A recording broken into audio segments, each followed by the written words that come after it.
Good evening. I'm Kevin Ahern, Chair of the Town Planning and Zoning Commission, and I'd like to welcome you to tonight's virtual meeting.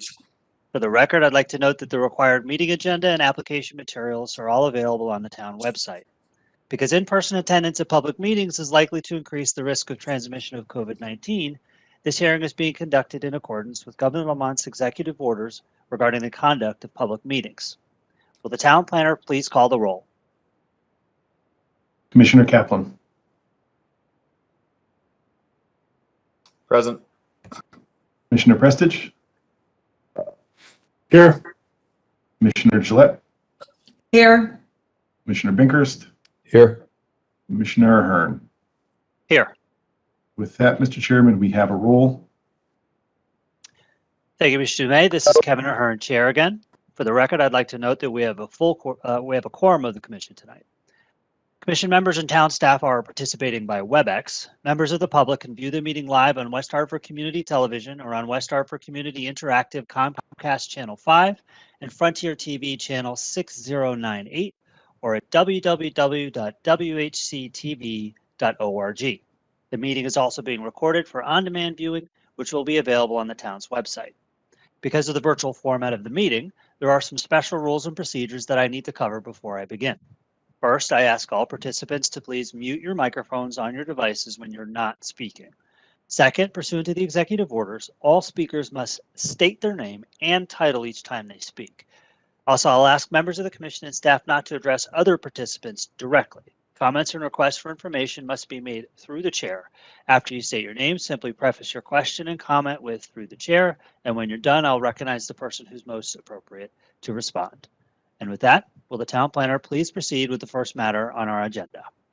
Thank you, Mr. Chairman. The first matter on our agenda are the meeting minutes of our regular meeting from Monday, May 3rd. At that meeting, everyone with the exception of Commissioner Gillette was present and eligible to vote.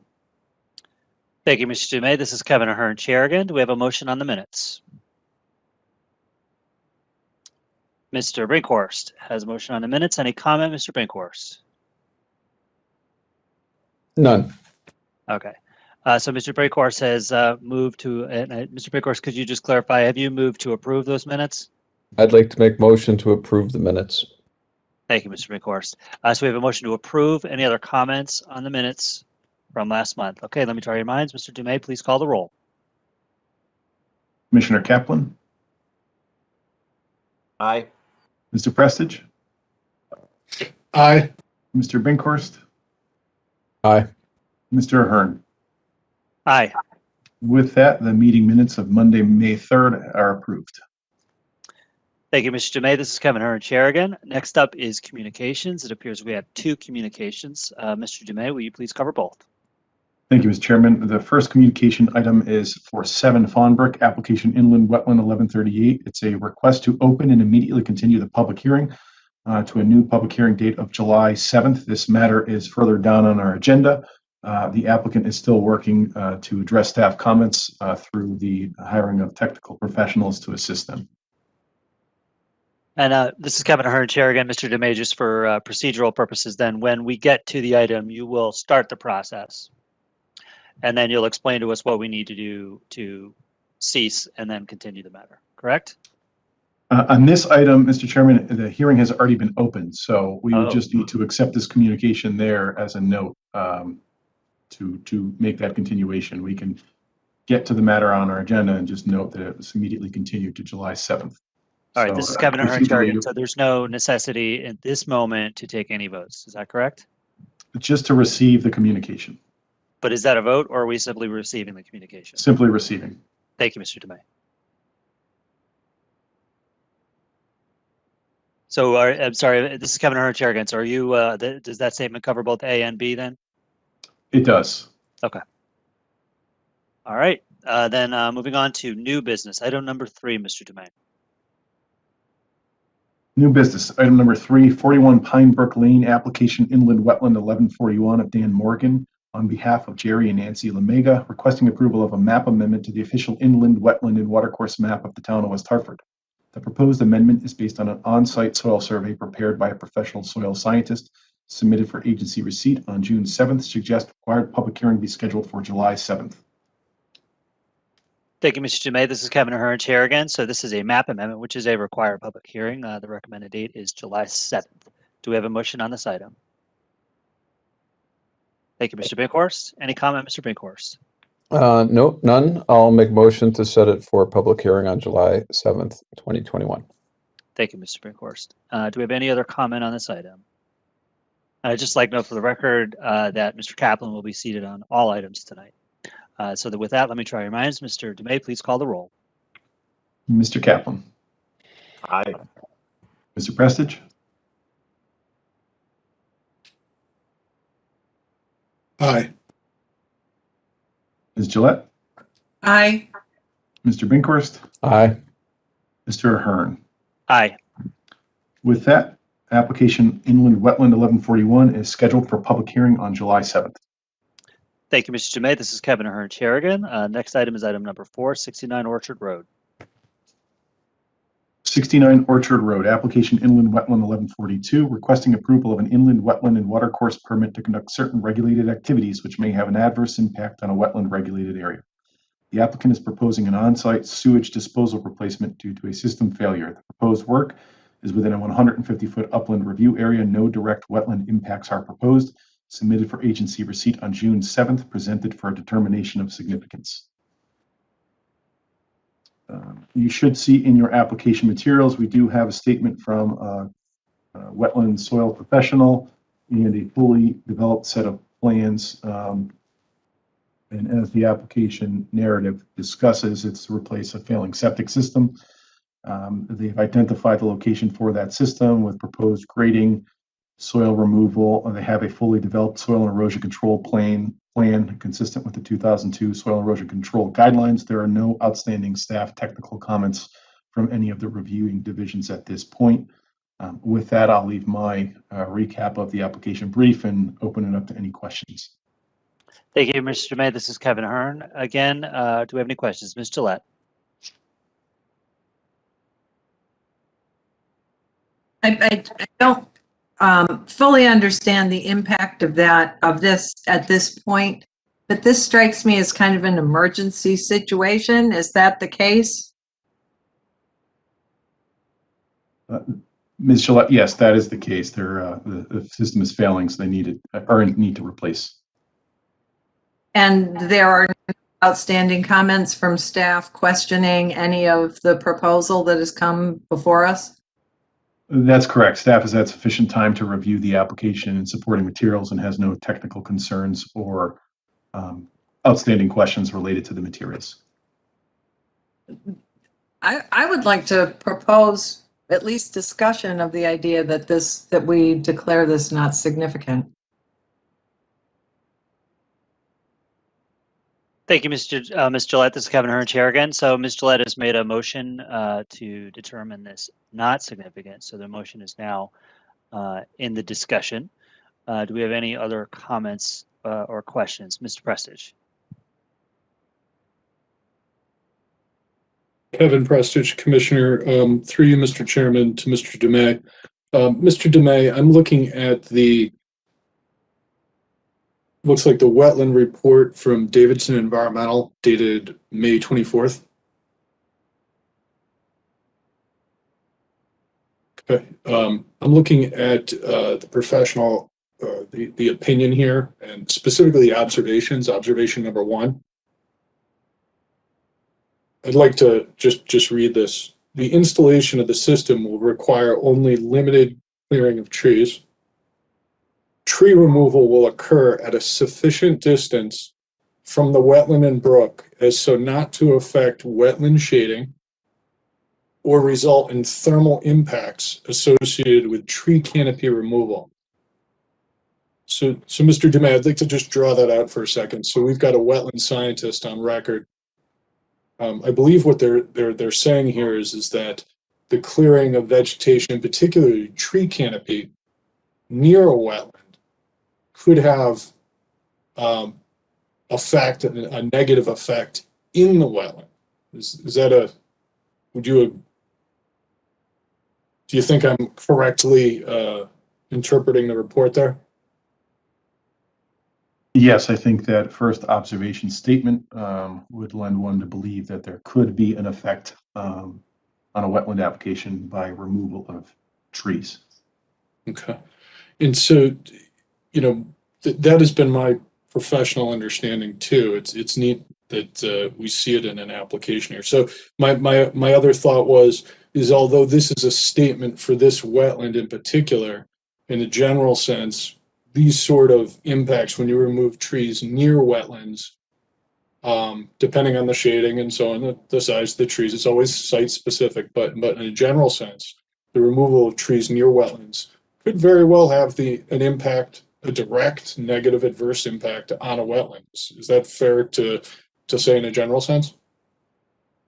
I believe so, yes. Okay. Nothing else. Thank you. Thank you, Mr. Prestige. This is Kevin Ahern, Chair again. Ms. Gillette? I was just going to comment that the property down on Kane Street and Prospect that was clear cut. One of the impacts that was cited there was that by taking the trees down across the stream, you had completely degraded the stream for wildlife because there was no shade. And that still hasn't been cleaned up and replanted, by the way.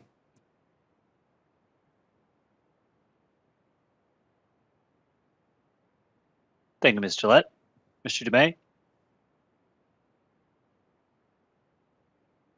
Just to address Commissioner Gillette's last comment, that property actually was just cleaned up and restabilized from a soil erosion control standpoint. They have not commenced with the replanting. We are in communication with the property owner to remind them of their obligations under your wetland approval of their remediation plan as a result of the violation. So we're aware of that. Mr. Public and I visited the site about 10 days ago because we were concerned with its status.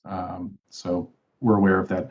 With respect to this, just to tie back to this application here on 69 Orchard, just to be clear, we're talking about a vegetative buffer that will not be disturbed of somewhere approximately 80 feet or greater from the wetland area. So they're, you know, to Mr. Davidson, the report's observation is there's a sufficient tree canopy and undisturbed area being left upland of the wetland resource. Thank you, Mr. Dumais. Any other questions or comments? Right then, so the motion is on the table, and the motion is to deem the item not significant and not set it down for a public hearing next month. So a yay or an aye vote would be to deem it not significant, and a nay vote would be to deem it significant. With that in mind, then, Mr. Dumais, will you please call the roll? Commissioner Kaplan. Aye. Mr. Prestige. Aye. Ms. Gillette. Aye. Mr. Brinkhorst. Aye. Mr. Ahern. Aye. With that, Mr. Chairman, application 1142 was deemed non-significant and approved. Thank you, Mr. Dumais. This is Kevin Ahern, Chair again. The next item is item number 5, 41 Brookside Boulevard. 41 Brookside Boulevard, application inland wetland 1143, requesting approval of an inland wetland and watercourse permit to conduct certain regulated activities which may have an adverse impact on a wetland regulated area. The applicant is proposing to install an in-ground pool and associated site improvements, including new shed and hardscape. Proposed work is within a 150-foot upland review area. No direct wetland impacts are proposed. Submitted for agency receipt on June 7th. Presented for determination of significance. Thank you, Mr. Dumais. Any further comment on this item? So much like the last report, we do have a detailed set of both plans and a statement from qualified soil scientist professional reviewing this application. As the application materials indicate, the activity is along the Trout Brook. That's the regulated resource for this application.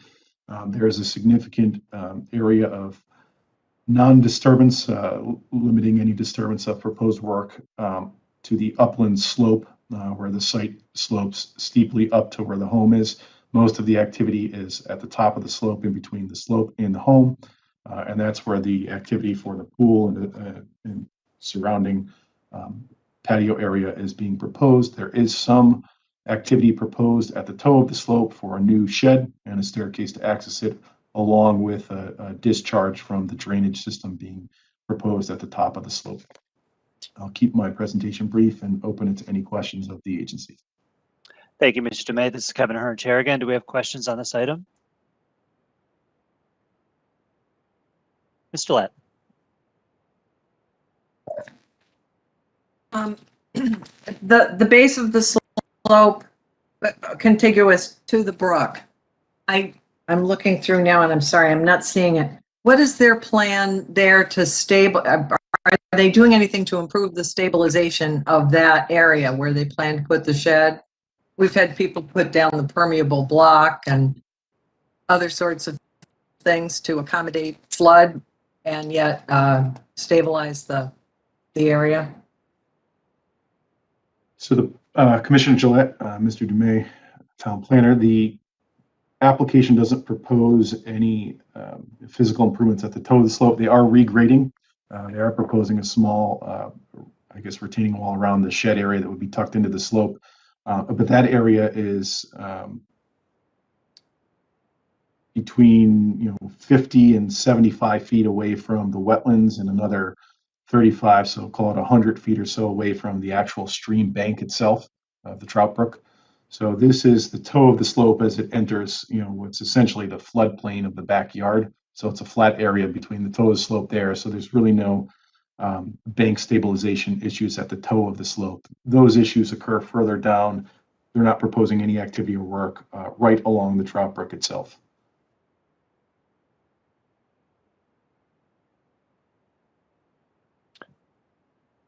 Do we have any other questions on this item? All right. Then let's move on to voting on this item then. I will entertain a motion on this item. Mr. Bighorst. I'd like to make a motion that it is not potentially significant. That's it. Thank you, Mr. Bighorst. Do we have any other comment in light of the motion that has been made? All right. Seeing none, let me try your minds. Mr. Dumais, please call the roll. Commissioner Kaplan. Aye. Mr. Prestige. Aye. Ms. Gillette. Aye. Mr. Binkhorst.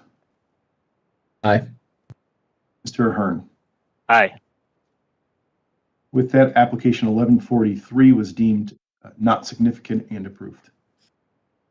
Thank you, Mr. Dumais. Next up is item number 6, 125 Stoner Drive. 125 Stoner Drive, application 1144, requesting approval of an inland wetland and watercourse permit to conduct certain regulated activities which may have an adverse impact on a wetland regulated area. The applicant is proposing to install an in-ground pool and make associated site improvements, including new patio and rain garden. The proposed work is within a 150-foot upland review area. No direct wetland or watercourse impacts proposed. Submitted for agency receipt on June 7th, presented for a determination of significance. Thank you, Mr. Dumais. Any other comments on this item? Mr. Dumais? This application has not had the benefit of a full staff review, so unlike the prior applications, there is a plan and some renderings and materials, but it is not as fully detailed as the past two applications.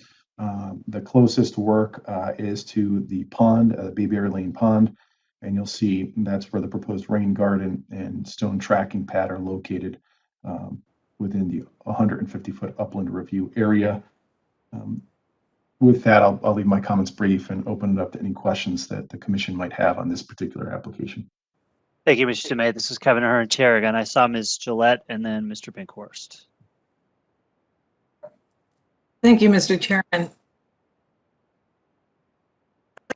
This is right next to the pond, and I guess I'm having some kind of the dilemmas that I have frequently with this.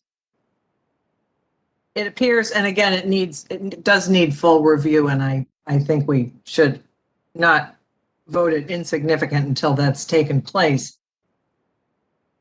it's sort of, we've wiggled our way around this situation in such a way that we can justify building this right next to a pond. But they have done nothing in that trade-off to improve the wetland, to improve its values and what they contribute to it. The rain garden, you know, all you have to do is look at the rain gardens we've said yes to and travel around today, and I dare you to find 3 of them because they disappear into the landscape. I would like to see more of a contribution to that resource that's on their property as part of, if you will, this trade-off for all the hardscape, et cetera. And I'm not seeing it. I just want to put that out there. If we hold this over, they might want to consider something a little more robust in that sense.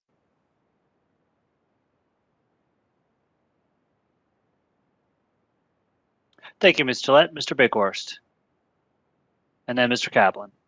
My comments were specifically regarding the depth to groundwater. The top of the elevation of the pool is shown at 311, and the pond is shown approximately at elevation 306, which means it's either a very shallow pool or the likelihood is it's going to be below the groundwater table. So I do believe that that needs to be addressed in their additional submissions. And as indicated by Mr. DeMay, it does need additional detail, including response to all of the town comments. Thank you. Thank you, Mr. Bighorst. Mr. Kaplan. Mr. Commissioner, notwithstanding the previous comments, I think there's some reason that this should be deemed potentially significant. But I did want to point out an issue with the rain, or something about rain gardens. This one in particular, if you look at the plan, it indicates, at least the proposed plan indicates a number of the species that they plan to put into the rain garden, which are all, I believe, I know many of them, if not all of them, are native species. So it sort of does lend itself to becoming part of the landscape if a lot of those native plant species are just kind of let go. I think that's, to some extent, that may be kind of the idea. Though it would be really nice if people did maintain those so that invasive species weren't just taking over and crowding out the natives, which obviously is an issue that we're sort of battling all over the state. I'll just leave it there. This is Kevin Ahern, Chair again. Thank you, Mr. Kaplan, Ms. Gillette, and then Mr. Prestige. I guess my concern is that rain gardens, and yes, it of course should be native species, are great on paper. And 10 years later, you find out that most of the bushes have died. There might be one left, and they're mowing it. And all it is a soggy spot in the spring in the lawn. We don't do any follow through on these. And usually they're put in not at the homeowner's request. It's throwing us a bone. And that's my only concern, is they tend to literally melt into lawn over time. Thank you, Ms. Gillette. This is Kevin Ahern, Chair again. Mr. Prestige. Kevin Prestige, Commissioner. Through you, Mr. Chairman, I'd like to just echo Commissioner Binkhorst's observation about the depth to groundwater, and it's certainly appreciate the commitment on the construction drawing to adhering to the Connecticut soil and erosion guidelines, but they will need to also address if they're going to need to dewater during construction, excavation, if it gets muddy, if it gets wet down there. You're going to need more than just some silt fence, most likely. I don't know what the time of the year that they plan to construct. I do know that I should say anecdotally from friends of mine that if you want to get a pool now, it's backed up for a couple of years. So we don't know if this is going to be constructed today or tomorrow or perhaps in a rainy season or so on and so forth. So I deferred to Mr. DeMay and his staff to communicate that concern to the applicant. I'd also like to play off the comments made about the rain garden. I too have observed the same thing. In particular, we've noticed most recently, I want to say on Still Road, maybe rain gardens that had been permitted yet hadn't been maintained. I'll note that on the construction drawing, and I'm looking at pool permit plan sheet 1 of 1, this one here. In the middle, on the bottom, rain garden sizing. It says that the rain garden was designed using the rain garden application from the University of Connecticut Center for Land Use Education and Research. That's helpful. What I would say is I'd also request that Mr. DeMay and staff consider as they discuss with the applicant, is there a mechanism in place that where they would be willing to put a deed restriction on their property requiring the maintenance of that rain garden? They're planning on it. Let's put what the maintenance is going to be onto the plan, what we're going to permit, and then let's explore. Let's see what they come back with, if they propose or not. But let's at least address that. Consider addressing that with the applicant. And again, I defer that technical aspect of the design, and then also technically what you can do with deed restrictions or not, so on and so forth, to Mr. DeMay and staff. Thanks. Thank you, Mr. Prestidge. Mr. Kaplan. Mr. Chairman, through you to Mr. DeMay, sort of jumping off what Commissioner Prestidge said, is it possible to do some sort of requirement in general for rain gardens like this, since this seems to be a perpetual issue with maintaining them?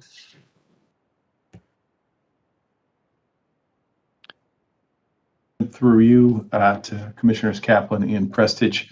Yes, I think it's within the purview of the Wetland Agency, or when you're wearing your other hat at the Planning Commission, to impose conditions on what in effect is a stormwater maintenance or stormwater mitigation system. Obviously, a rain garden is a low impact development, and notwithstanding all the prior comments, they're probably more subject to a lack of maintenance, thereby kind of destroying the overall purpose and benefit in which they were designed to achieve. So, it would probably be good practice for this commission and body to work on a standard set of conditions into any approvals for maintenance. We do it very frequently with stormwater infrastructure, more of a designed and engineered solution. I'll point out that we have been encouraging applicants to use the Yukon Clears rain garden module, and I'm reading from their website right now. They actually have a maintenance program built in, both short and long term. So it's something that we could easily promote and come up with kind of a best practice and just kind of use that for anyone's consideration. So I think it is within your purview to require that.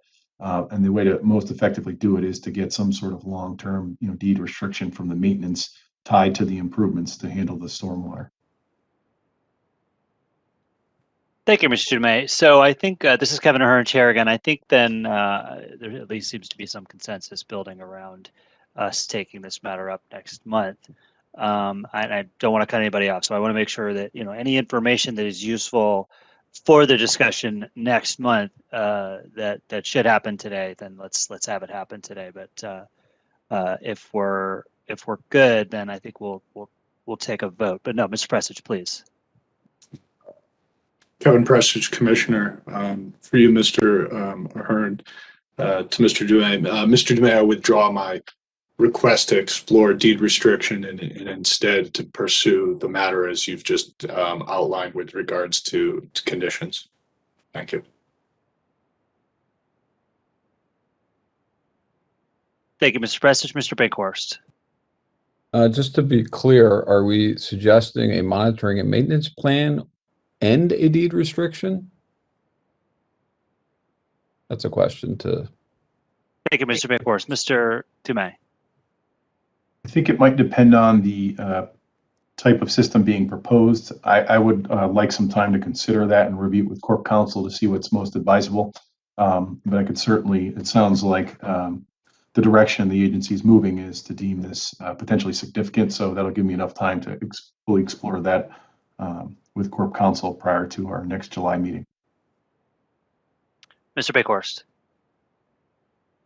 Yes, would like to indicate that a deed restriction might be a little heavy hitting for a homeowner in terms of expense and impact to his property. But a monitoring and maintenance plan condition may be slightly less onerous. This is Kevin Ahern, Chair again. Thank you, Mr. Bankhorst. Any other comments? Let me just check and make sure. Do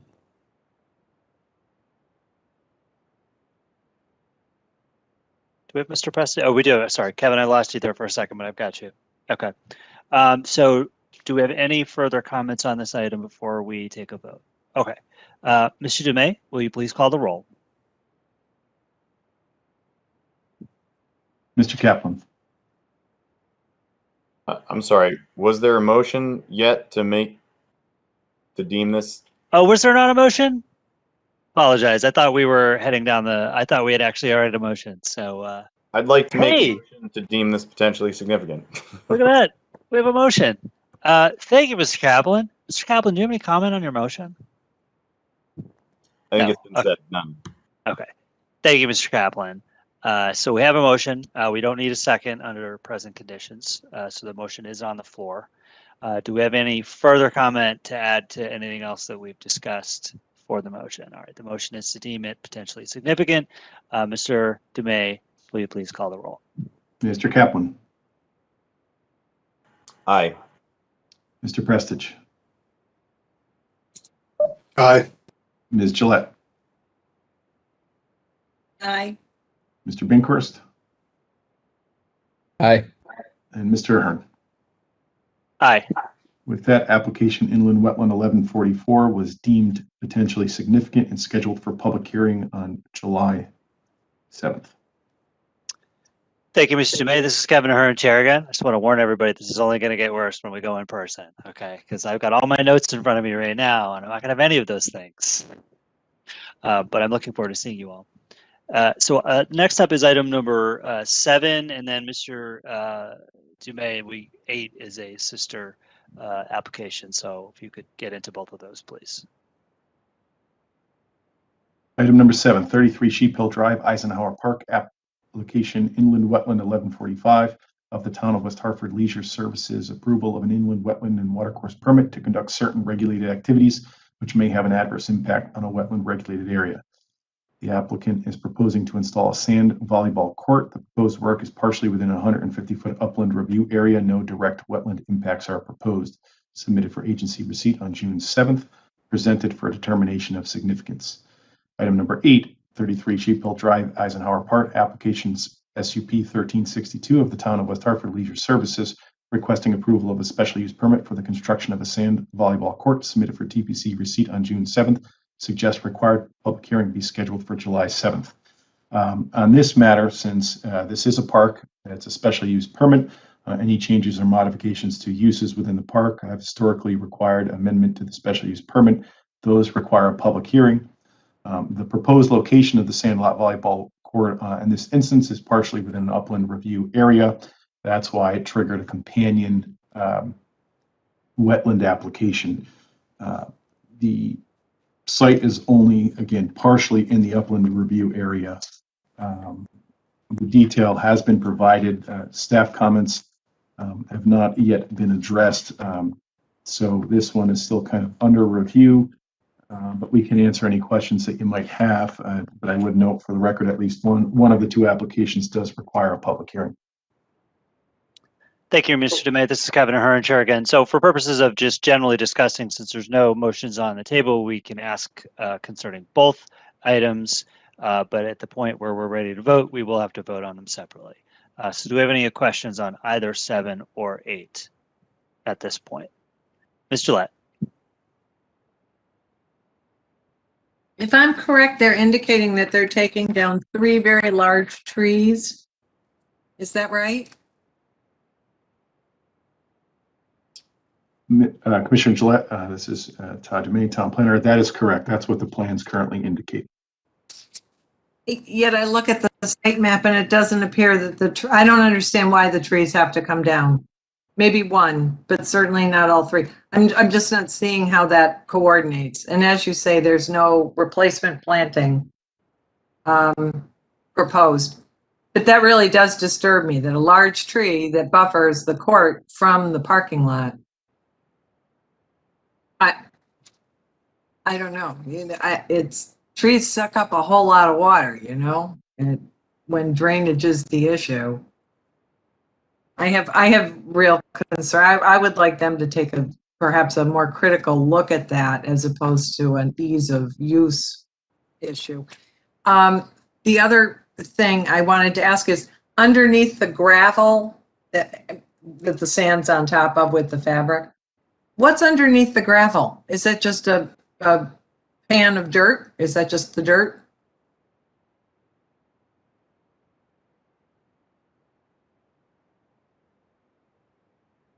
Mr. Chairman, through you to Commissioner Gillette, to the extent that information is included in the application, yes. If you look at the detail, it appears to be the non-excavated native soil.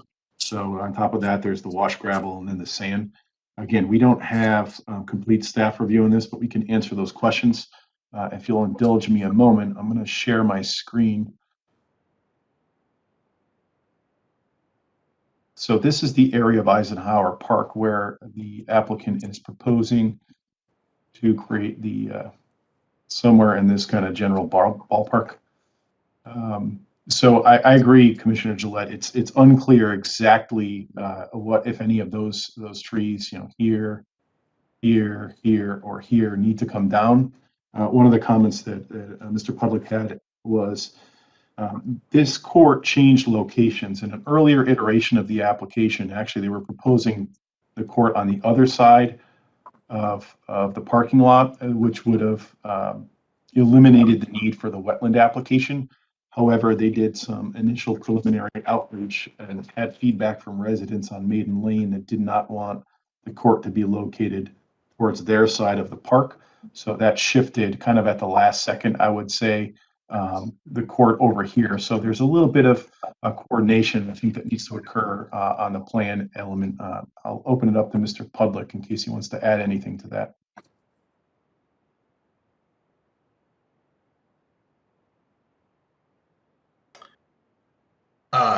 Brian Pudlick, Associate Planner. I don't have too much to add other than in my communications with Mr. Blanchard, they have committed to providing us with some new trees. So that was one of my comments, that they will provide us with a new planting plan that should show some replacements. Obviously, you can't replace the big mature trees that are in the park currently. So I think questioning whether or not all of the trees that they're currently proposing must be removed, or if they can perhaps shift the location of the court slightly in order to avoid unnecessary tree removal.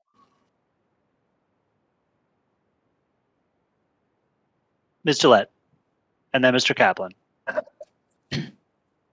We're looking at a huge stormwater management mandate coming down the pike at us. And mature trees suck up a tremendous amount of water. And when you have mature trees, particularly in an area where you're talking about large parking lots, impermeable surfaces, etc., I think we ought to be a whole lot more aggressive about that, because it really does matter, and it really does add up. This last rainstorm with the trees that have come down in the yards on Fern Street, we had a whole lot more water coming down. And it really is something I think we need to consider very seriously. And again, right next to a parking lot, when you have shade trees, you're talking about lowering temperatures as well. So there are a lot of those kinds of issues that I don't think we pay enough attention to, and they add up piece by piece by piece. Thank you. Thank you, Ms. Gillette. Mr. Kaplan. Mr. Commissioner, maybe I'm not understanding something or a little naive with the practicality of installing a sand volleyball court. I guess I'm just not sure why the trees even need to come down. Looking at the plan, they're not, at least on the site plan that's provided, they're not directly impacted by the court's footprint itself. Just putting in a sand volleyball court isn't requiring that large an excavation. It's not like it's incredibly deep. I mean, is it just about ease of getting an excavator in there? I mean, is that all this is? Can that just be avoided, not taking the trees down? Mr. Chairman, through you to Commissioner Kaplan, I think these are good questions. We'll certainly relay those to our colleagues in the Leisure Services Department. I tend to agree with Mr. Kaplan and Commissioner Gillette.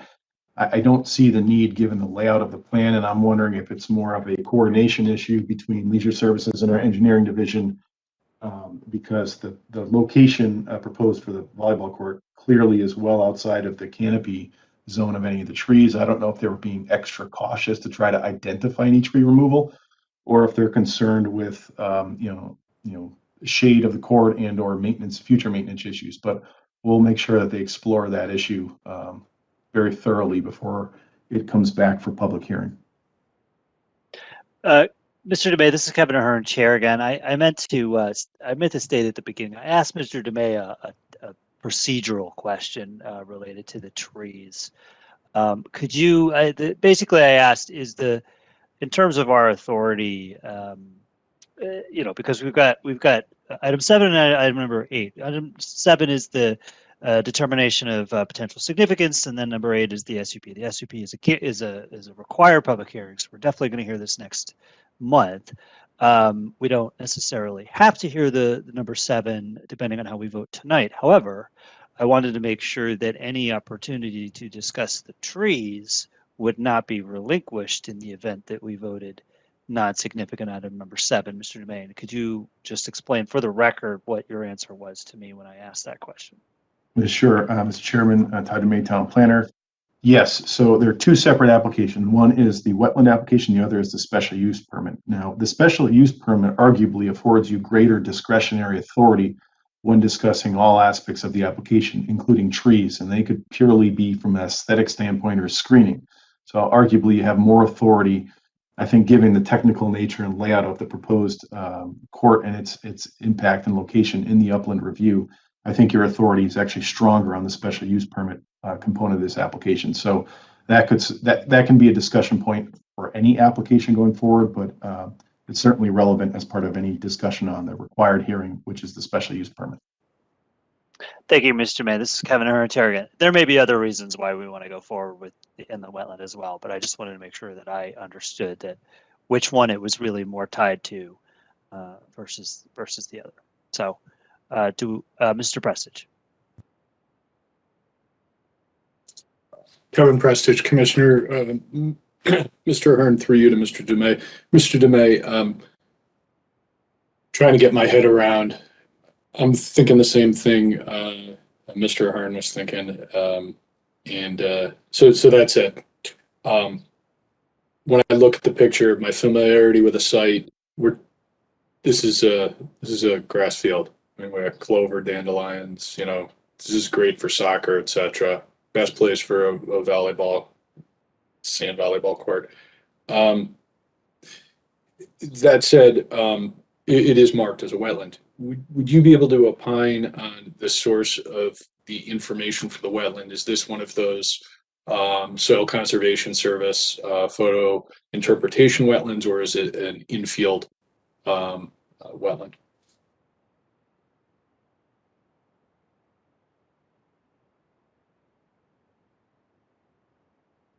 Mr. Chairman, through you to Commissioner Prestige, I think the answer is a little bit of both. Based on the shape of the wetlands on the eastern perimeter of the park, there are some what appear to be field delineated wetlands to the east, to the north. Most of the rest of the park is that the more inaccurate soils delineated wetlands from the conservation countywide soil survey data. So, really there are some wetlands, but they are approximately 150, 140 feet away. Like the application materials say, there's probably only about 15 feet of the court that even clips the upland review area. And it's in that area that you described correctly. It's just a maintained lawn grass area. And then you have a small forested stand, and that's where the wetlands are located in the wood line outside of the field area of the park.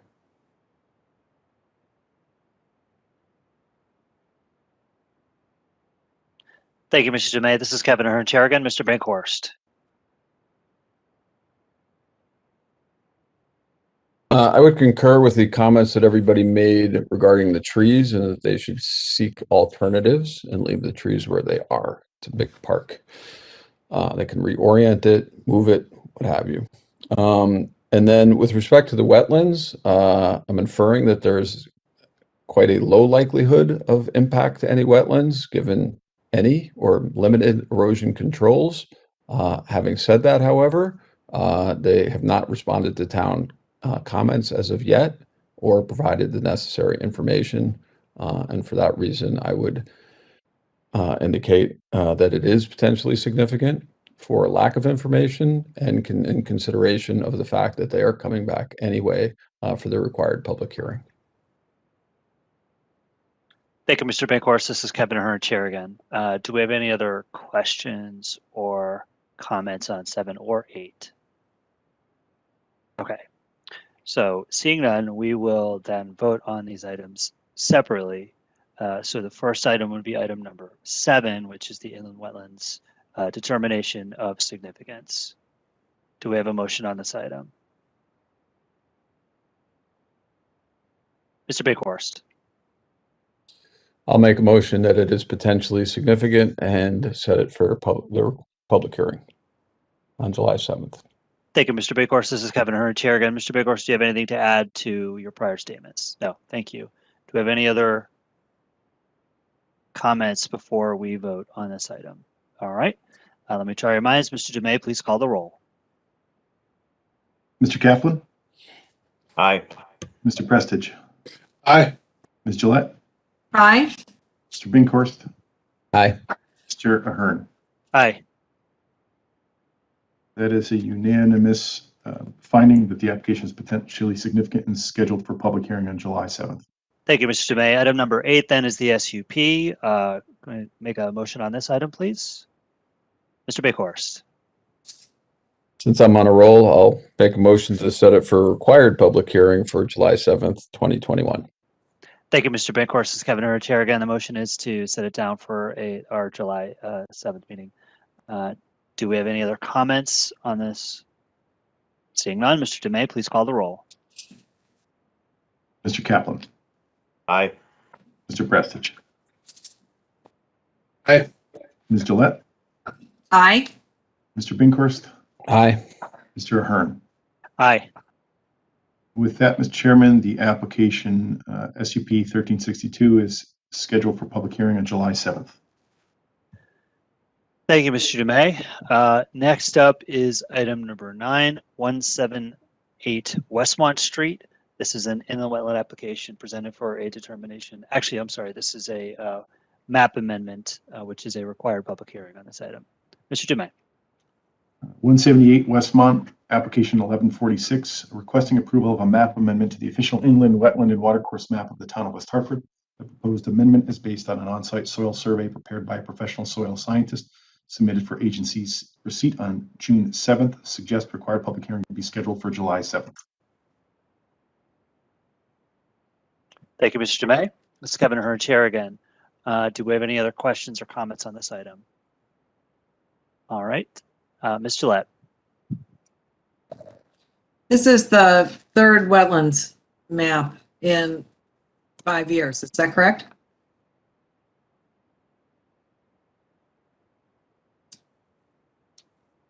Mr. Chairman, through you to Commissioner Gillette, I think that math is correct. This would be the third application for this property that the wetland agency would have received for a map amendment. The first application was approved about 5 years ago, and then subsequently there was an application brought by the current record of owner, the gentleman, Mr. Leone, that has submitted this application to amend the wetlands. That application was denied by the wetland agency and appealed to court, and the Superior Court sided with the wetland agency in upholding your denial of that application.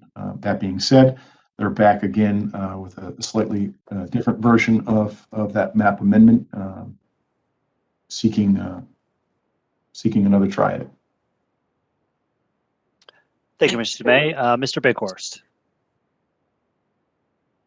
I'd like to just go ahead and make a motion that the town retain its own wetland scientist due to the conflicting and multiple wetlands reports that we have, and push the meeting or the opening the application, or however you term it, until the August meeting to give us time to have a professional opinion.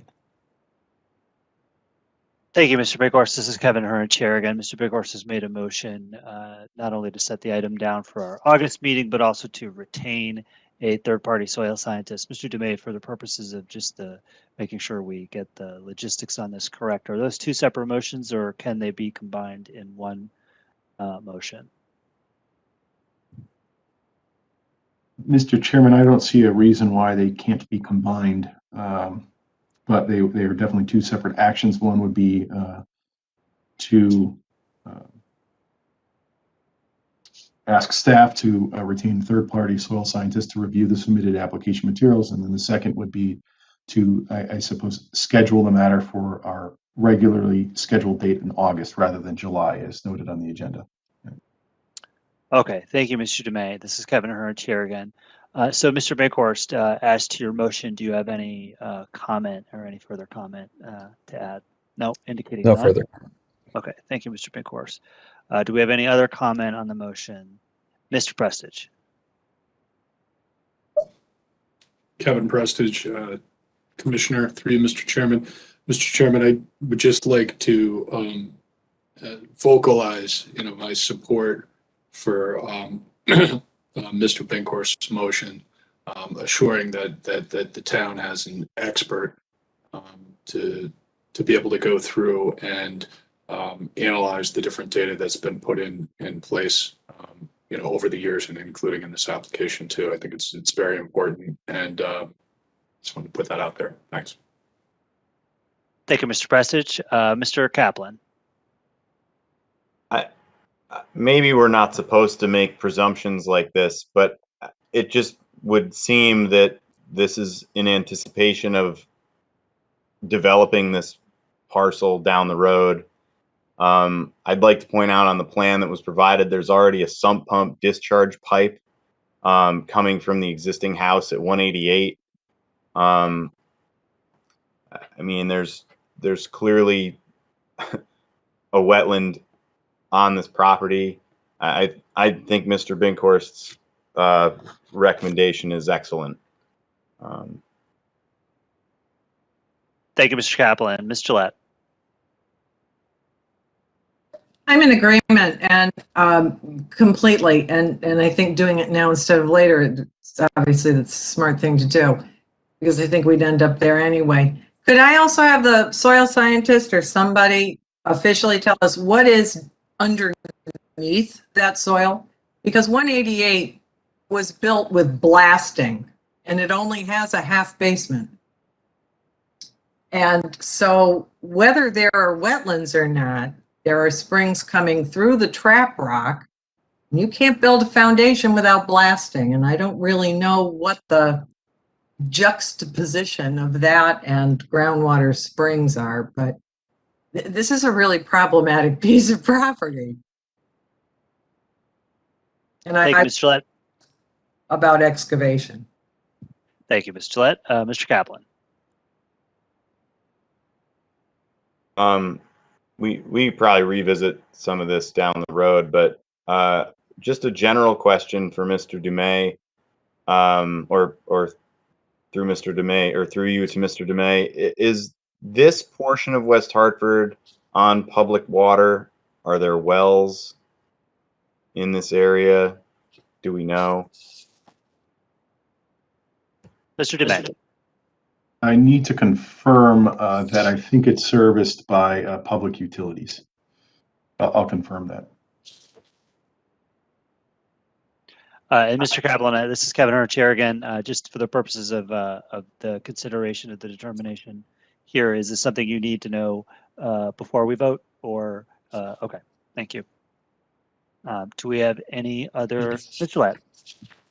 Just to point out that the easement that runs in between 178 and 188 used to be known locally as the water path, because that's where one of the big MDC main lines runs through. And most people get an MDC bill. Thank you, Ms. Gillette. This is Kevin Hern, Chair again. Do we have any other comment before we vote on this item? All right, so the motion has been made. Just to reiterate, this would be to put it down for our August meeting, and also to hire a third-party soil scientist. Mr. Dumais, please call the roll. Commissioner Kaplan. Aye. Mr. Prestich. Aye. Ms. Gillette.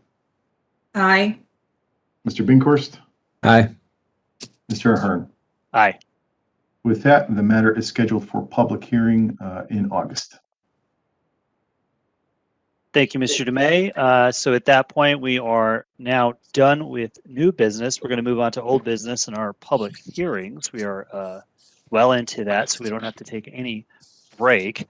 Mr. Dumais, should I go ahead and read the public hearing script prior to item number 10, or should we wait till we get through 10 and 11?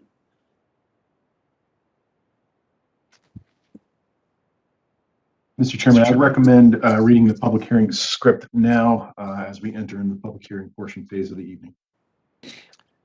Thank you, Mr. Dumais. So just bear with me here. Good evening again. I'm Kevin Ahern, Chair of the Town Planning and Zoning Commission. I'd like to welcome you to tonight's public hearings of the Town Plan and Zoning Commission, also acting as the Inland Wetlands and Watercourse Agency. For the record, I'd like to note that the required meeting agenda, application materials, and legal notices are all available on the town website. Because in-person attendance at public meetings is likely to increase the risk of transmission of COVID-19, this hearing is being conducted in accordance with Governor Lamont's executive orders. I'd like to now outline for all attendees on all applications the rules of engagement and how the commission operates the public hearing. Those presenting or commenting should state their name and address for the record, and please spell your name. The commissioners may ask questions during testimony of the applicant. All questions and comments will be directed through the chair and only after recognition by the chair, including follow-ups.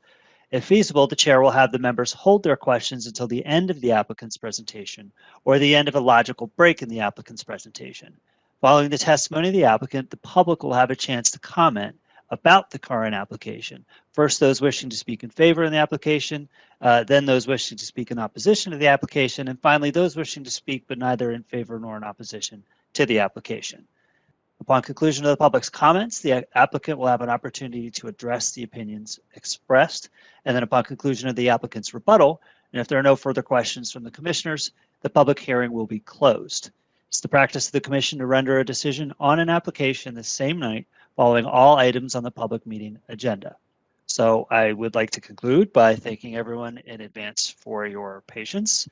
We've been working with this virtual format for quite some time, and I think we've gotten better at it as we've gone along, but there's definitely some bumps along the road at times, but we remain committed to the principles of open and transparent government, and we're striving to ensure that every interested party has a meaningful opportunity to provide input.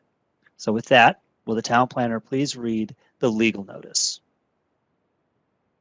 Thank you, Mr. Chairman. West Hartford Planning and Zoning Commission legal notice. The Town of West Hartford Planning and Zoning Commission, also acting as the Inland Wetland and Watercourse Agency, will hold its regular virtual meeting at 6 p.m. on Monday, June 7th. The public hearing will be conducted exclusively as a virtual public hearing in accordance with Governor Lamont's executive orders regarding the conduct of public meetings and proceedings, and will convene at 6:15 p.m. or soon thereafter, as the matters may be heard on the following.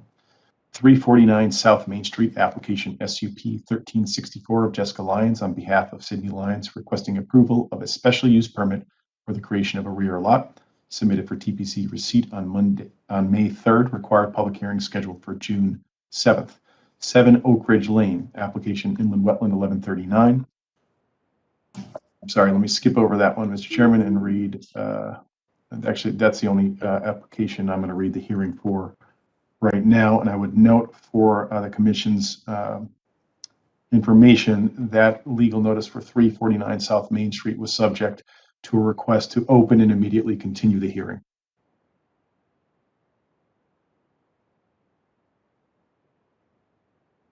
So thank you, Mr. Lemega. Could I, just for clarification then, is this the only legal notice you need to read, or are you just covering these items?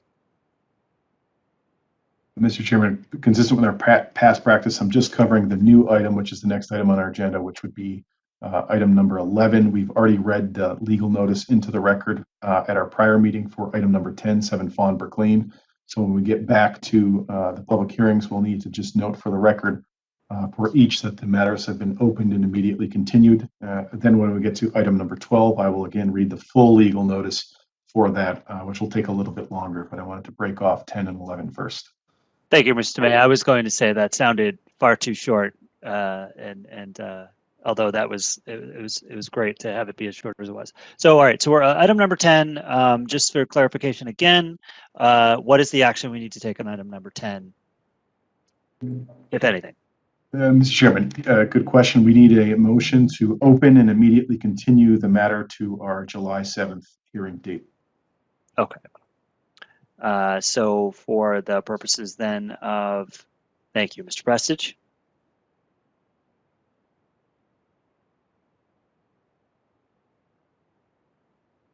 Just to clarify. So moved. Thank you, Mr. Prestige. So we have the motion's on the table. Do we have any discussion, starting with Mr. Prestige, and then if he has nothing else to say, anyone else? All right, seeing none, Mr. DeMay, please call the roll. Mr. Kaplan. Aye. Mr. Prestige. Aye. Ms. Gillette. Aye. Mr. Binkhurst. Aye. Mr. Ahern. Aye. With that, the application is immediately continued to our July 7th hearing date. Thank you, Mr. DeMay. Then item number 11. So the same would go for this. We have a request to open and continue on this. Then that would be the nature of the motion. Do we have a motion on this item? Mr. Prestige. So moved.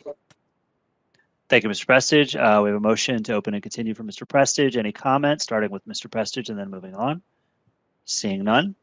Mr. DeMay, please call the roll. Mr. Kaplan. Aye. Mr. Prestige. Aye. Ms. Gillette.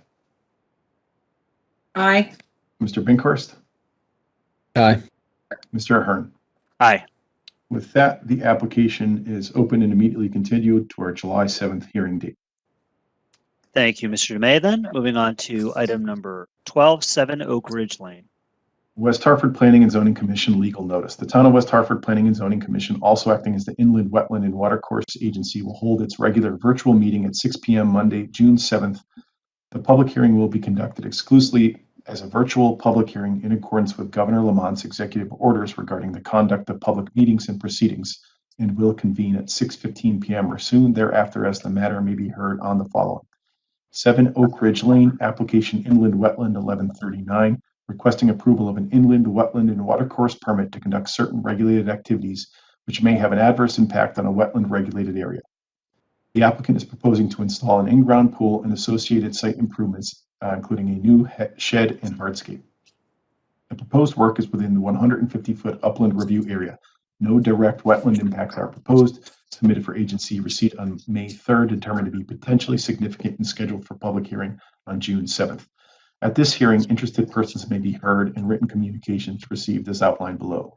The full application is available for public review by visiting the town's website and following the navigation path, Government tab, Boards and Commissions, Town Planning and Zoning, Inland Wetland and Watercourse Agency, next meeting agenda, or by email request to comment.tpz@westhartfordct.gov.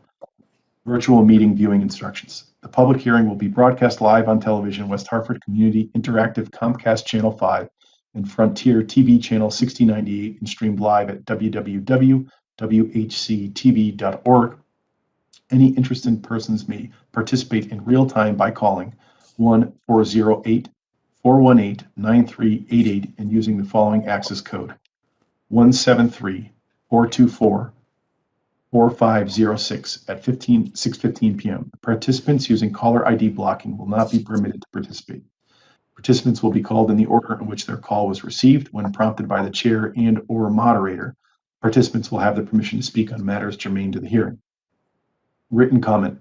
Any interested person may submit written comment via email to comment.tpz@westhartfordct.gov or via mail to Town Planning and Zoning Commission, Town Hall, Zoning Office, Room 214, Town Hall, 50 South Main Street, West Hartford, Connecticut.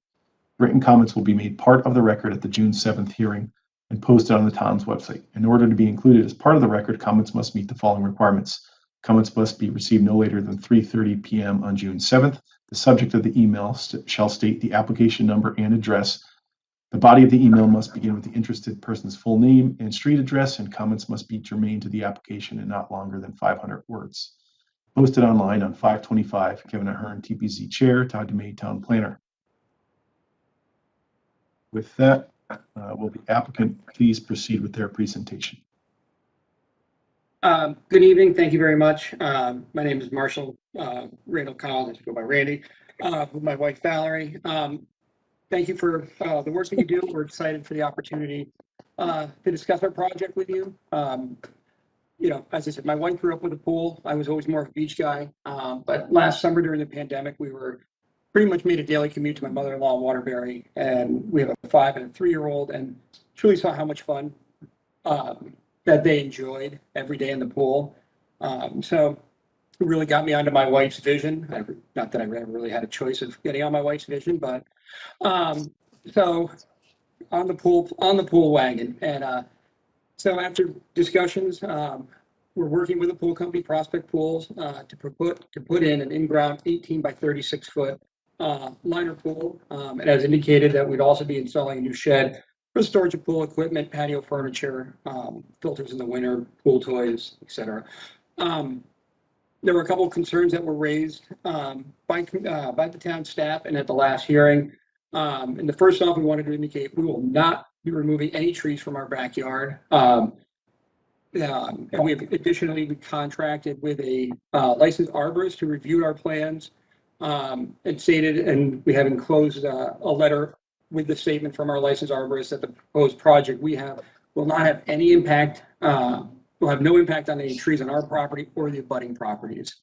As I said, we submitted that. Additionally, we've discussed the scope of our project with a licensed soil scientist.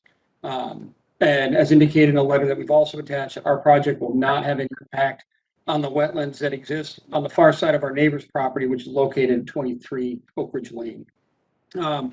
Town staff did ask about runoff that will result from our proposed plan. So we've taken a couple steps to address these concerns with the assistance of a professional engineer. We've reduced the area of our patio surface that we had originally imposed. We have included in the proposed plan rain gardens along our western property border, the southeastern and southwestern corners, as that's kind of the natural topography of where potential runoff could flow. I reached out and basically these rain gardens will be constructed based on Yukon Clear NEMO guidelines. And I also discussed with a friend of mine at the Audubon Society that we're going to be using Connecticut native species. Because I know that they have a plant native program that they're really promoting. And some of these, my wife is still exactly laying out how she wants to lay it out, but we're looking at blue flag iris, Joe Pye weed, wild bee balm, some sedges, sweet ferns to go in there. And on top of, adding to the nature, the background, the runoff mitigation that it will help. They do promote pollinators and bees, which is always a good thing for us.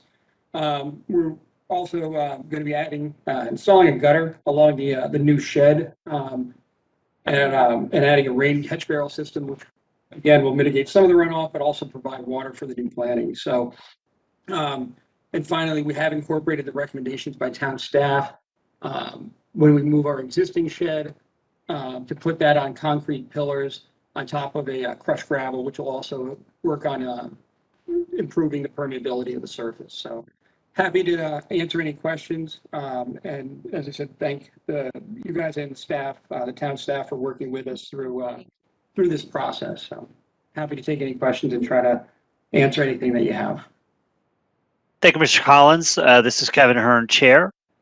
Do we have any questions for the applicant? Mr. Prestidge.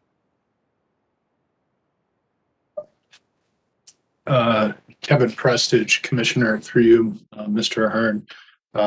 The applicant, appreciate the thorough application, the thoughts with regards to your impact to stormwater runoff. It's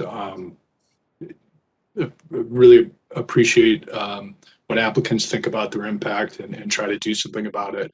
And another observation is it's really pleasant for me to hear that you folks are I think I heard a little bit of pleasure about picking out the vegetation to put in the rain garden. If you're going to do it, at least have some fun with it. And so that's a byproduct, and I just want to recognize that. That said, I'd make one observation, and then I'd ask you a question. The one observation would be when you are picking out the species, continue to consult with an expert. Perhaps you were at this meeting earlier, and we were talking about success of rain gardens, so on and so forth. And my limited experience previously as an environmental scientist, I know Irish blue flag, Joe Pye, those are pretty swampy, loving plants, and I'd hate to see you guys get excited about it and then they don't grow, and then the long-term management it doesn't become effectuated. So but again, not in a sense to discourage, only to promote. Notice I also want to recognize how you're talking about rain barrels and taking off some of the water from the roof. That's admirable.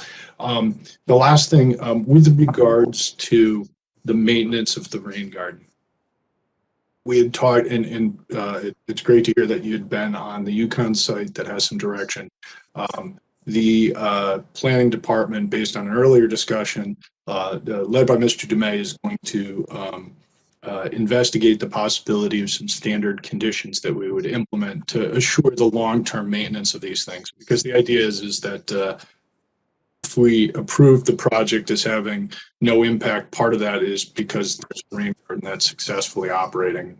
By all intents and purposes, you'll do that, but what about the next person, and so on? And crazy things come up. You guys get a great opportunity. You move to Hawaii, and the next owner doesn't think about it, assuming you want to move to Hawaii. So that said, the direct question to you is: would you be willing to consider conditions for management of that rain garden as a part of your wetland permit? I mean, I would say, we absolutely be willing to consider. We'd have to obviously see what they are, but I completely understand what what the issues are. I actually do a lot of work with municipalities and worked on stormwater for years. That's why I knew to reach out to Yukon Clear, and I've done work with them, and I know the requirements now for towns to clean these things out, and I understand what happens if you don't. So otherwise, you're right, it just becomes something that the water just runs right over. But we actually have a French drain outside of our basement walkway, And about every couple of years, we have to go in and just pick the rocks up, clean it back out, put it back down, get the grass out that starts to grow. So, the biggest thing for us is we want to make sure that this is an opportunity for us and our family, but by no means do we ever want to do anything that would potentially impact our neighbors. And that's the biggest issue, biggest kind of concern that we're making sure is we would rather go beyond what we need to do than go too far and then have a negative impact. So, if that's what we need to do, we're happy to kind of work through that. And, as I said, we don't want our happiness to impact somebody else's. Thank you. Thank you, Mr. Chairman. Thank you, Mr. Collins. This is Kevin Ahern, Chair again. Mr. DeMay, could I just then direct to you, just simply because we've been discussing potential, something to add to the motion once it's made, and I think Mr. Collins is, should hear what he would be agreeing to before we go ahead with that. So, Mr. DeMay, could you just describe the potential conditions? Thank you, Mr. Chairman. Yes, I took the liberty based on our prior conversation earlier in the evening and then knowing where this might head to draft something. Any condition would need to include something like this, and this is based on the construct of our stormwater maintenance conditions we typically impose. And it would say something to the effect of the applicant shall submit a rain garden maintenance plan for review and approval by the town engineer and town planner. The plan shall be consistent with the guidance contained in the University of Connecticut Center for Land Use Education and Research /NEMO for rain garden maintenance. A yearly maintenance certification report shall be filed with the town planner and transmitted to the agency. That's at least a starting point. I'll open it up for any comments, questions, discussions from either the agency members or Mr. Collins. Thank you, Mr. DeMay. Before we have you weigh in, Mr. Collins, let me just check with the members on that. Do we have any comment on Mr. DeMay's proposed conditions for the rain garden? Okay. Mr. Collins, please, just your comment on that. I think, as I said, this is something that we're willing. I think we're very willing to do. As I said, one of those. I'm sure Mr. DeMay can certainly send that over. I mean, I work as a lobbyist, so I'm kind of one of those devils in the details kind of person, and would just love to review it. But I don't think that would be a concern to us because, as I said, this is something that we're going to use to maintain our property, our neighbor's property. And if that's what makes everybody happy, then that's certainly what we'll do. Thank you, Mr. Collins. This is Kevin Ahern, Chair again. All right, and then Ms. Gillette, please. I'm really intrigued and very pleased to see the use of the linear rain gardens. Very often what we see in residential areas are, oh yeah, we'll grade everything over to the corner and we'll put a pussy willow bush there and it'll be great. The linear gardens, it very much what we see sometimes in commercial developments off of parking lots where things are pitched into the area. I'm very pleased to see that. I think they're very effective. And I think they're a creative way to harness runoff beyond the usual rain garden. And I'd like to see more of them. So I hope they're absolutely gorgeous and we can take pictures. Just for people. Thank you, Ms. Gillette. And I do want to say that I think this rendering of the rain garden is one of the most beautiful and detailed that I've ever seen, and I love it. Thank you. My vote is conditioned on it looking exactly like that photograph. Right. So if it doesn't, then that's it. That's gonna add that to the conditions. It's got to look exactly like that crayon drawing. Well, he actually gave us that condition. Jackson just ran in here and said, "It's gonna look exactly like that, Mom, right?" And I said, "Of course." And you're gonna absolutely. It. So, and he also thought this drawing was on TV that I'm going to be famous. Yeah. So with that, then, all right. So we've got Ms. Gillette. Do we have any other questions? Okay. All right, Mr. Dumais, do we have any members? We're gonna move on unless Mr. Collins, you have anything further. This won't be your last opportunity, but what I was going to propose is that we move on to the public comment portion of the hearing, if there are any public comments to be heard. So, Mr. Dumais, do we have anyone on the telephone regarding this application? Mr. Chairman, I just checked our inbox. We don't have any written comments that were received. I am not seeing any call-in users. I'm just going to confirm that with Mr. Goslin, but I don't see any call-in users at this point. Mr. Chairman, through you, and confirming what Mr. Dumais just said, I don't see any call-in users. This is Kevin Ahern, Chair again. Thank you, Mr. Goslin. I appreciate it. So then we will conclude the public comment portion of this particular application then. And we will swing back to you, Mr. Collins, before we close the hearing. Do you have anything further to comment on this item? No, just I'm paying attention. I just got my bill in the legislature, so good day. Double tasking. Thank you very much for your time and for all your effort you put into this. Thank you. Okay. Thank you, Mr. and Mrs. Collins. Just before we close, though, actually, I will say, do we have any questions before we close? Okay, seeing none, this hearing is closed. So moving on then to item thank you, Mr. Collins, Mrs. Collins. Moving on to item number 13, 43 and 47 Waterside Lane.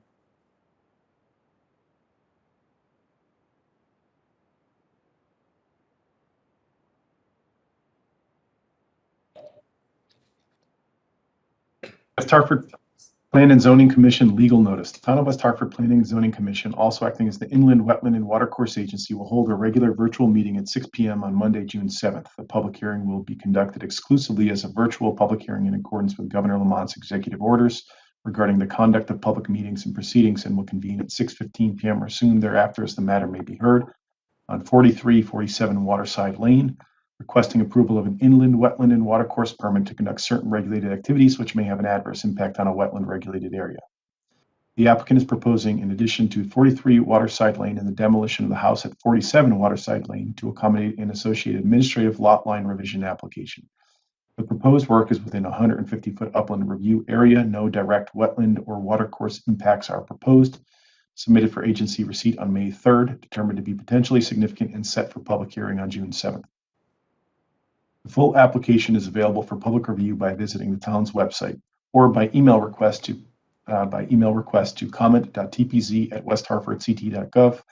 The public hearing will be broadcast live on television, West Hartford Community Interactive, Comcast Channel 5, and Frontier TV Channel 6098, and streamed live at www.whctv.org. Any interested persons may participate in real time by calling 1-408-413-9388 and using the following access code 173-424-4506. Participants using caller ID will not be permitted to participate. When prompted by the chair or moderator, participants will have the permission to speak on matters germane to the hearing.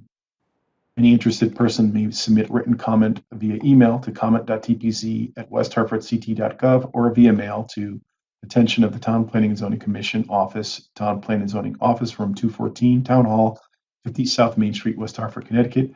Written comments will be made part of the record on the June 7th public hearing and posted to the town's website. Posted online, 525, Kevin Ahern, TPZ IWW Chairman, Todd Dumais, Town Planner, IWW Administrative Officer. Mr. Chairman, I would note for the record, we did receive written comments via the email platform. Those were sent out to the agency preceding the hearing and noted as a late item. And just while I have the microphone, those comments were from the Woodridge Lake Association. So there was a letter addressing this application, and that was dated Friday, June 4th, and it was sent out to the agency. The applicant also received a copy of that letter. Just want to make sure everyone has a record of that. So with that, I'll turn it over to the applicant. Thank you, Mr. Dumais. This is Kevin Ahern, Chair again. Is the applicant ready to proceed? Please proceed.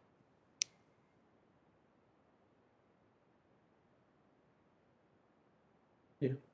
Okay, Jack, do you want me to go first? Can you hear me? Hello? Yes, Mr. Whitney, we can hear you. Okay, thank you. For the record, my name is Dave Whitney. I'm a professional engineer with an office at 21 Arch Road in Avon, Connecticut, representing Hans Paul Makar, owner applicant. With me tonight is Jack Kemper, architect, as well as the owners are. I guess to begin with, just a housekeeping item. We posted a sign for the public hearing on the site in advance of this meeting, and I just sent the affidavit to Rob Goslin at the beginning of this meeting. So the sign has been posted as required. We had submitted plans for this application, which consists of an addition to the existing house at 43 Waterside Lane and the demolition of the existing house at 47 Waterside Lane with a revision to the property line. We submitted those plans early May. We received some comments from the planning division, and we addressed those comments and submitted revised plans, which are the plans we're going to discuss tonight.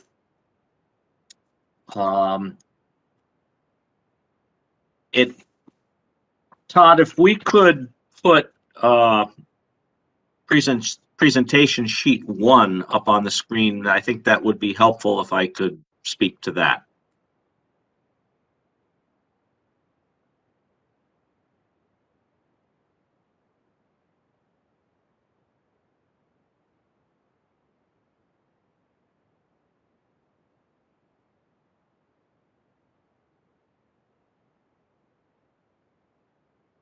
Okay, thank you. Can everyone see that? This is, can you hear me? Okay, thank you. This is the site plan that I prepared for this application. It was based on a new Class A2, T2 survey from Hodge Surveyors in Unionville. It shows the 2 lots, 43 and 47 Waterside Lane. In the middle of this sheet, you will see a black arrow highlighted in pink. The X indicates the existing property line, and the arrow indicates the proposed property line. As mentioned, there was an application submitted to revise the property lines, essentially adding 4,500 square feet from 47 Waterside Lane to 43, which will allow the proposed addition, which is shown highlighted in orange on this plan. The addition is 1,678 square feet. With the revision to the property line, the existing house at 43 Waterside Lane with the addition will comply with all of the zoning regulations for the R10 zone that these properties are located in. The existing house at number 47 Waterside Lane will be removed, as will the driveway and all of the associated existing improvements, the railroad ties, the walkways, et cetera, and that area will become a lawn area.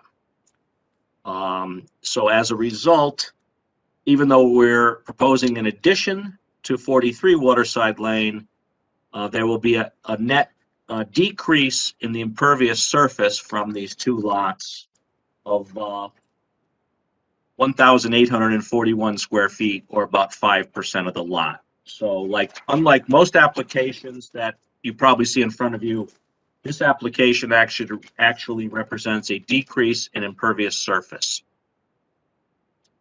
On this plan that you're looking at, on the left side of the sheet, that would be the west side, you'll see a blue line that is the edge of Woodridge Lake or Wood Pond, and also the edge of the wetlands.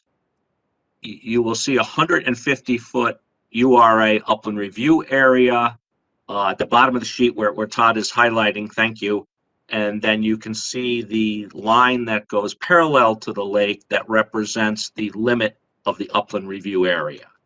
So virtually all of the proposed construction activities will be occurring within the upland review area, but there are no proposed activities within the wetlands or the lake itself. The site is relatively flat. The amount of grading involved with the construction of this addition and the removal of the house is minimal.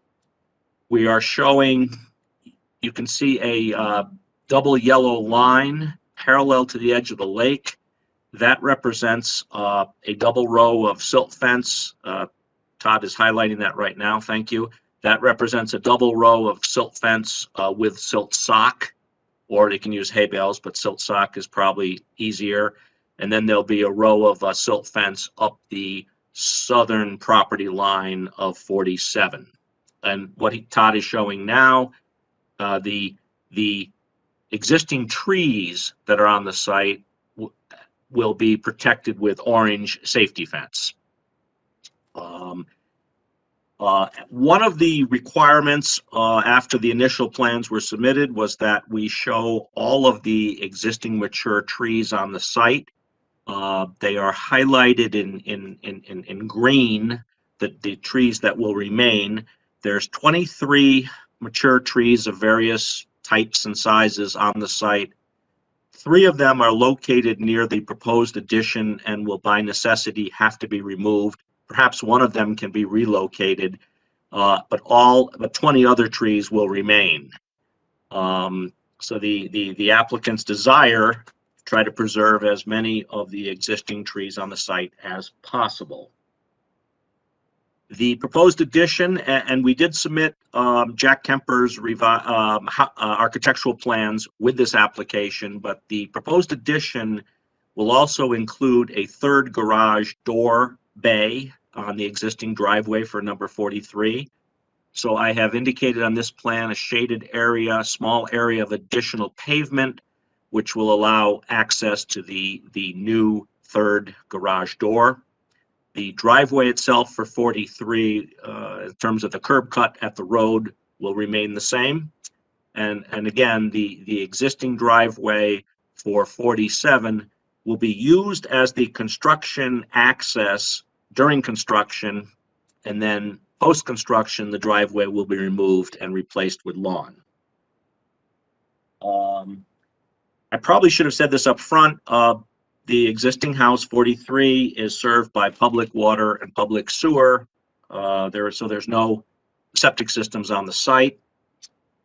About 21 years ago, I worked on this site, number 43, when an addition was added at that point in time, and we installed 2 stormwater infiltration systems consisting of galleys on the site. Those are existing. They're shown on this plan, colored in red. You can see them on the lake side of the house, sort of along the row of silt fence and silt sock. We are proposing to install 1 additional stormwater infiltration system to handle the runoff, the 1-inch first flush from the proposed addition. And that stormwater infiltration system is shown on the site near the arrow that shows the relocation of the property line. The soils on this site consists of a Branford urban land complex. It's non-wetland soils and is actually relatively well drained. So the site is suitable for subsurface infiltration of stormwater runoff. Because of the reduction in impervious surface, there is a net decrease in runoff to the lake from this development.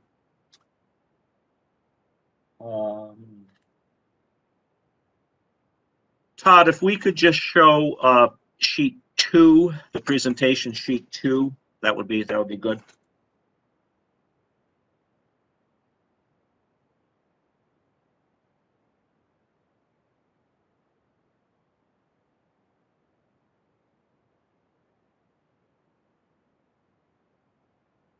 Thank you.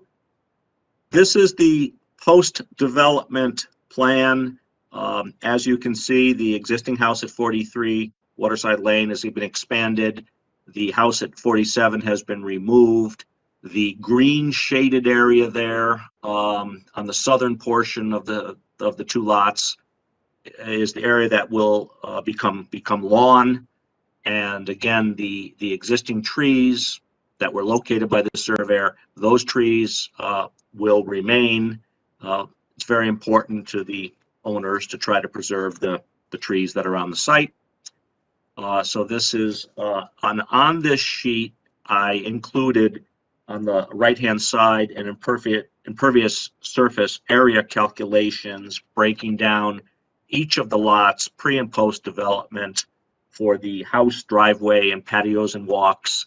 And as I said before, there's a net reduction of 1,841 square feet, or about 5.2% of the site, due to the removal of the house on 47.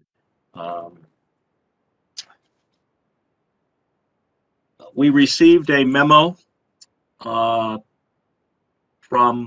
Brian Pudlick on May 13th with a number of comments, and those comments were addressed on the revised plans that were submitted. And so I think at this point, I'd be happy to answer any questions.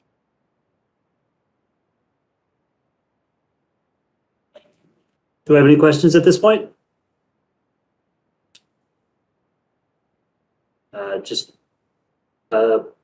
I see Ms. Gillette winding up, but Liz, you can reserve. I mean, this is at the end. This isn't the last chance. Ms. Gillette. Okay, Ms. Gillette, we'll hold on that question. Assuming you have anything further in your presentation. I don't think so. Again, we submitted not only the site plans that I prepared, but we submitted 3 maps from Hodge surveyors. One was the existing conditions, which was the information I used to prepare my plans. One was the topographic survey as requested, locating the trees and the contours. And then the third map that Hodge prepared was the official map showing the revised property line. And as I mentioned, we submitted the Jack Kemper's, there were 13 sheets in his architectural plans, as well as the 2 site plans. As you mentioned, we had a meeting with the Woodridge Lake Association last week. The meeting went very well, and we received what I think is a favorable letter from the Woodridge Association. Furthermore, I might add that the times I was out at the site, the neighbors seemed very friendly and appeared to be in favor of this proposal, although that's strictly anecdotal. So at this point, again, I'd be happy to answer any questions, but we would ask that you take action on this application tonight if you feel comfortable doing so. This is Kevin Ahern, Chair again. Thank you, Mr. Whitney. So if anyone has any questions for the applicant, this would be the time. Ms. Gillette.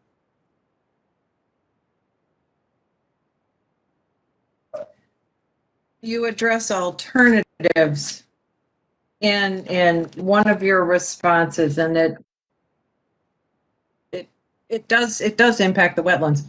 Why you chose to move the lot line instead of combining the 2 lots. The answer to that was we could have combined them into 2 lots, and seems to imply that you then would have been forced to build an absolutely gigantic addition that would have scarred the entire neighborhood, which of course isn't true. You can build the exact same addition and still appendage the lot, but with it as a separate lot, the idea that you're reducing impervious surface, you may not have plans for the next 5 years, but if you sell the vacant lot and a house goes in, then yes, indeed, there has been an increase.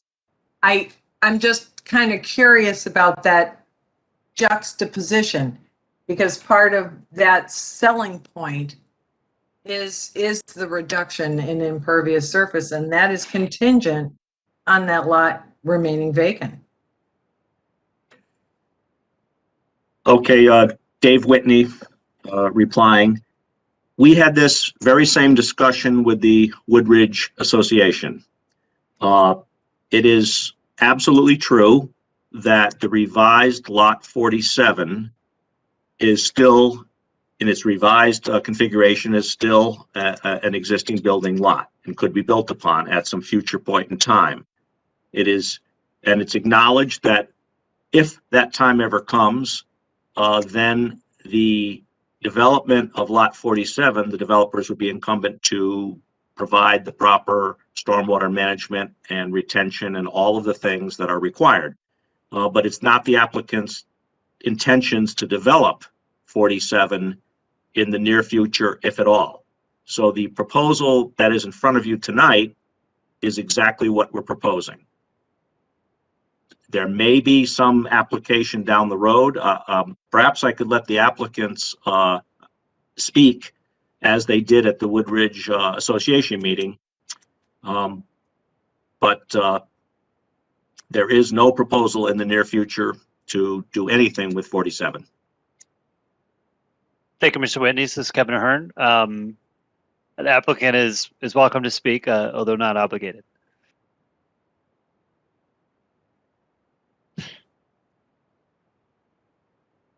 Hi, thank you everybody for your time this evening. I'm Mike Goldfarb. With me is Hans Paul Makar. We're the owners of 43 and 47.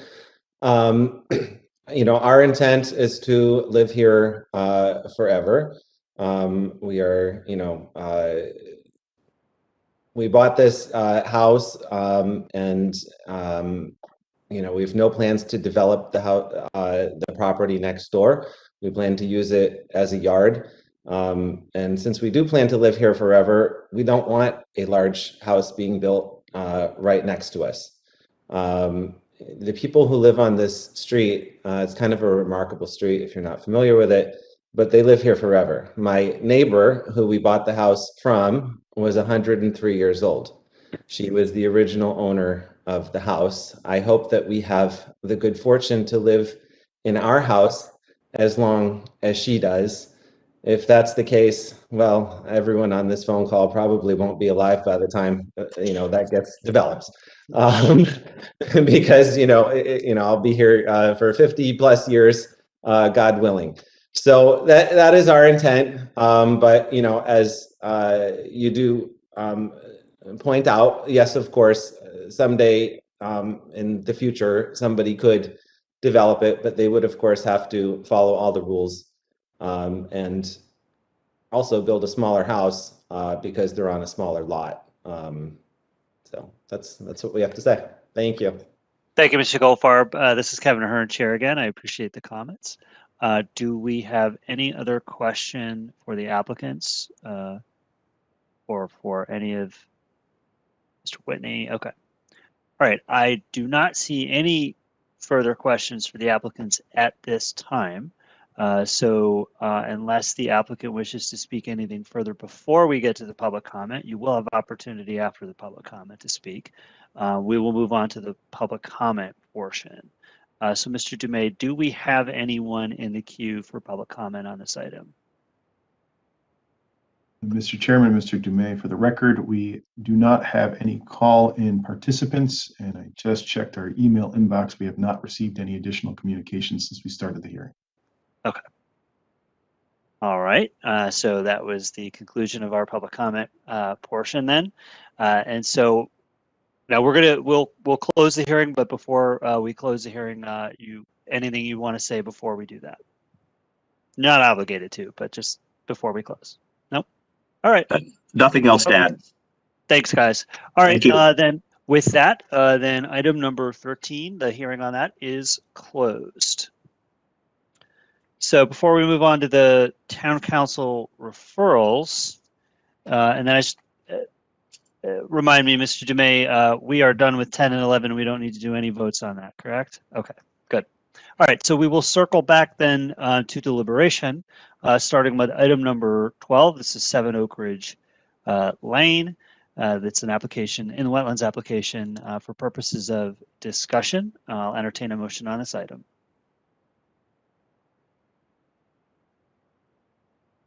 Who wants to? Thank you, Ms. Gillette. I make a motion that we approve. Did I say that right?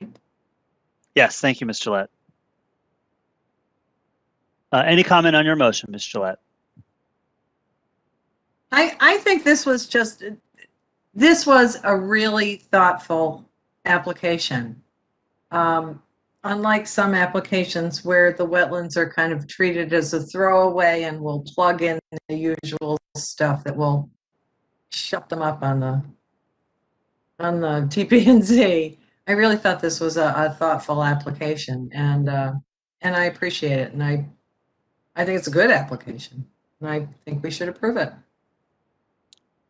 Thank you, Mrs. Gillette. This is Kevin Hearn, Chair again. Do we have any further comment? Mr. DeMay, you have something to add?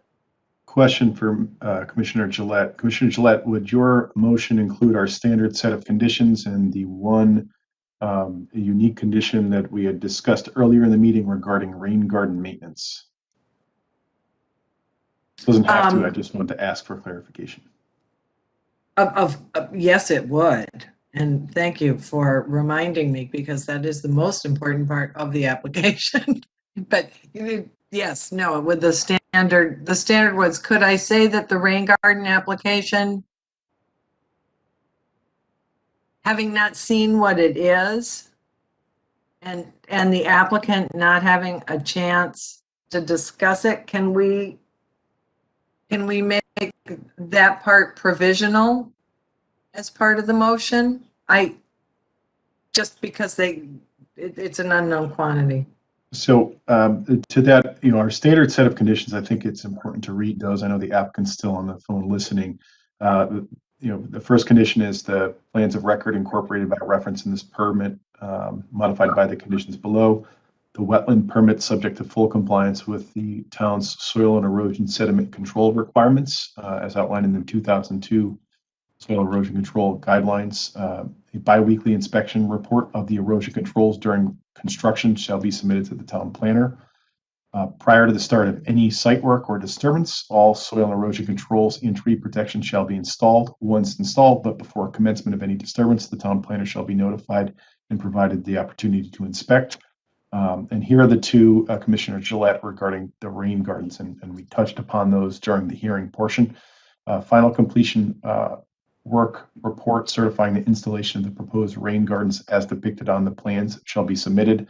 That was a comment that was discussed earlier in the evening about, the agency approves these things. We want to make sure they're built as approved. And then with the maintenance aspect, we had read this comment: the applicant shall submit a rain garden maintenance plan for review and approval by town engineer and town planner. The plan shall be consistent with the rain garden guidance contained in the University of Connecticut Center for Land Use Education Research for Rain Garden Maintenance. And a yearly maintenance certification report shall be filed with the town planner and transmitted to the agency. And then the last standard set of condition is the permit shall expire if not exercised within 5 years from the date of issuance. The permit shall not be assigned, transferred, or sublet or sold to any person without the written permission of the agency. If we go back and we look, Commissioner Gillette, at the rain garden maintenance information, and this, we talked about from the NEMO website, there's both 3 short-term and 3 long-term items, and the applicant is familiar with this website. That's how they designed their rain gardens. So those are our standard, plus the additional comment on the rain garden. All right. Thank you, Mr. Thank you, Mr. DeMay. Yes, I would love to add that too. Sorry, I spoke over you, Ms. Gillette. Could you just say that again? Oh, I just said that I would love to have that added into my motion. Thank you. Thank you, Ms. Gillette. Do you have any further comment on your motion as amended? If not, does anyone else have any comment for the purposes of this motion as amended? Seeing none, I will briefly say, and I'm really more focusing in on just process-wise, I want to say that I think the Collinses were, the type of applicants we really like to see in terms of their willingness to work with the town and their patience.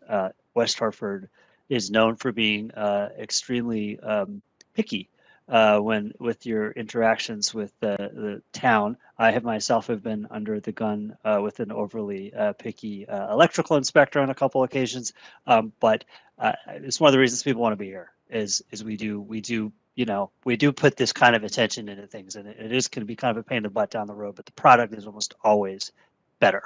And so this really applies to both applicants. I appreciate all of the work and patience you've put into this process. I will be voting yes on this application. So with that, then, Mr. DeMay, will you please call the roll? Commissioner Kaplan. Aye. Mr. Prestige. Aye. Ms. Gillette. Aye. Mr. Binkhorst. Aye. Mr. Ahern. Aye. With that, inland wetland application 1139 is approved, subject to the aforementioned conditions. Thank you, Mr. DeMay. Then next up is item number 13, 43 and 47 Waterside Lane, same type as 12. This is an inland wetlands application. So purposes of discussion, do we have a motion on this item?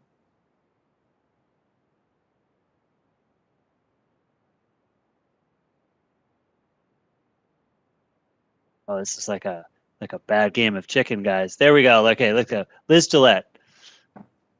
I'd like to make a motion to approve this application with our usual set of conditions. Thank you, Ms. Gillette. This is Kevin Ahern, chair again. Just for the applicant's purpose, we like you to make you sweat it out a little bit sometimes. So there's just a big, long, dramatic pause there. It's all scripted ahead of time, of course. So with Ms. Gillette, do you have anything further to add before I ask any of the other members? No. Okay. Does anyone else have any comment on this? Ms. Gillette, please. No, I do. No, I do. My only concern, and frankly, at this point, it is not directly a wetland concern, is the idea of the two separate lots and getting hoodwinked and turning around in 2 years and, oh my, something happened. We had to sell the lot and they're going to build a house next door. We're moving. Oh, too bad. But we have you on record pledging your love to West Hartford, your commitment for all time, and the maintenance of the lawn.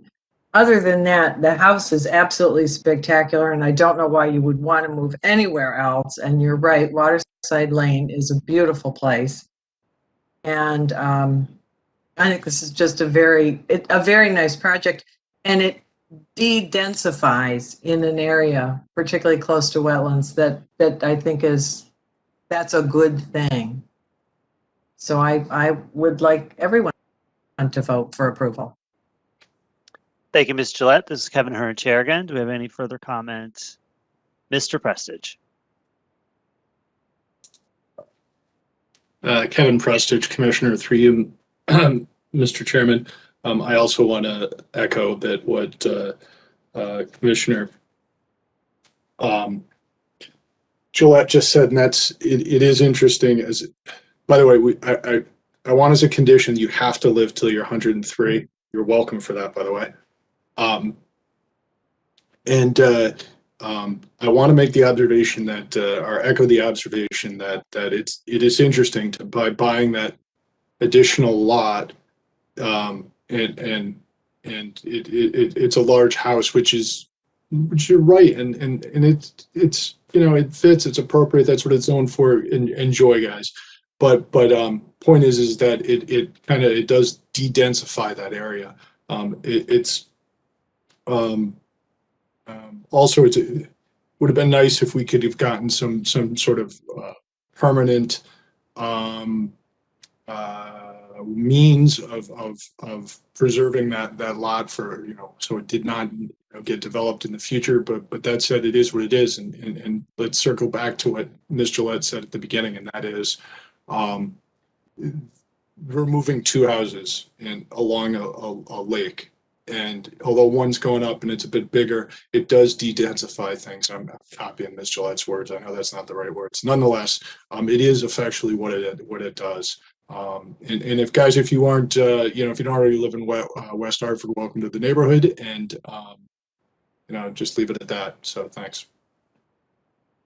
Thank you, Mr. Prestich. This is Kevin Hearn, Chair again. De-densify is now a word. We've established it. There's 2 members have agreed on it, and I'm gonna put it over the top. Do you have any other comments from the commission on this item? I will just briefly say, carrying my comments over from the prior application, we truly appreciate the effort you've put into it, and I actually really do think it. I mean, sometimes it's not a good thing when the applicant speaks, but it's important to hear from you, and I really appreciate you guys stepping up and being here and speaking and working with the town, and I think this is a great application. I'll be voting yes. So with that, we get very mushy when we like an application. I mean, it's just, let's just be honest. So with that, then let me try your minds. Mr. DeMay, please call the roll.